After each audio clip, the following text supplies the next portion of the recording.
Using its gameplay to guide its storytelling is something Celeste does really well. I finally got around to playing it after hearing all the praise it received and was surprised by how much I enjoyed its story.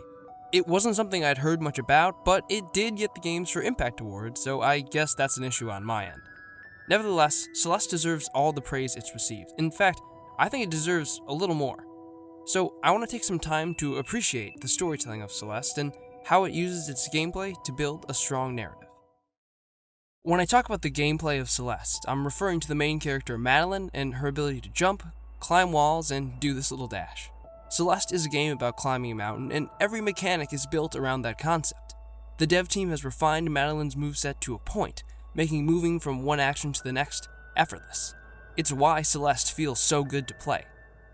These core mechanics are the guiding foundation for the rest of the game's design, and that includes its storytelling. In his book, The Anatomy of Story, narrative consultant John Truby shares that in storytelling, mountains are arenas where characters go to prove themselves, seeking answers atop their peaks and catharsis through the grueling climb. This describes Celeste's plot perfectly. Madeline believes that by scaling the mountain, she'll gain some sense of control over her anxiety and depression. However, Celeste Mountain has other ideas. Its supernatural qualities force her to physically confront her mental health, and it's only by grappling with this part of her that she begins to heal.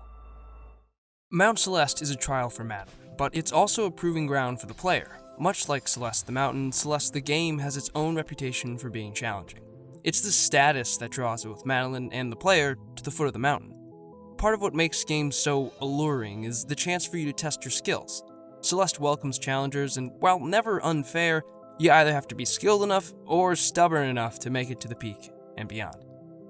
For instance, I ended up on a B-side level, but I invested too much time into it to give up on my progress, so I had to work my way through it. But if I can do it, you should be fine. While these are two very different conflicts, Celeste uses its difficulty to help frame Madeline's internal struggle with the player's physical one. Much of the stress and frustration you feel from clambering up the mountain mirrors the stress and frustration Madeline feels when grappling with her mental health. By running these ideas parallel to each other, Celeste creates empathy between Madeline and the player. Celeste's core gameplay doesn't just shape the setting and theme of its story, it also helps the narrative explore its other ideas. Here's what I mean. Throughout the game, you have the option of doing small side challenges to collect a strawberry. That's right, I found a way to make the strawberries relevant. You're welcome. These challenges entice and test players that wander off the main path, but are completely optional and aren't necessary to finish the game. The number of strawberries you collect will impact Madeline's baking and impress your friends, but otherwise that's about it. Just like Celeste's strawberry challenges expand on the gameplay, Celeste's extra dialogue expands on its story. When talking to characters, you have the option to continue the conversation. Groundbreaking, I know, but by doing this, you discover more about them that isn't shared in the main plot.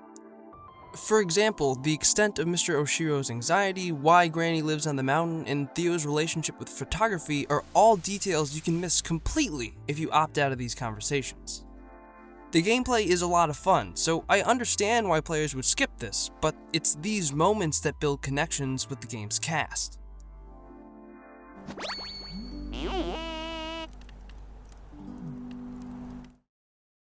I get the feeling that during the script's development, the dev team determined the most crucial elements of the story, made them the mandatory dialogue sections, and reserved anything else they felt was important to the optional dialogue.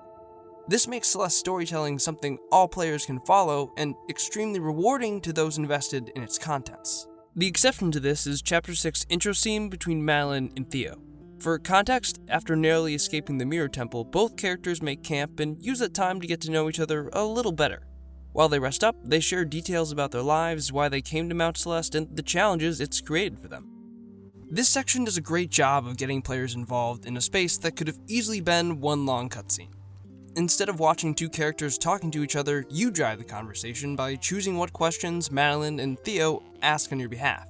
By building the scene this way, your relationship with these characters grows in parallel to their friendship. The storytelling of Celeste is guided by a commitment to its core gameplay. Madeline's moveset is meticulously crafted to help her scale Celeste Mountain, and her story uses that theme to explore her personal mountains and their unique challenges. By mirroring gameplay and storytelling, Celeste frames Madeline's internal struggle with the player's physical one. Both are an emotional climb, and how Celeste uses that shared connection to help you grasp what Madeline's going through is what makes its storytelling so impactful. The award goes to Celeste.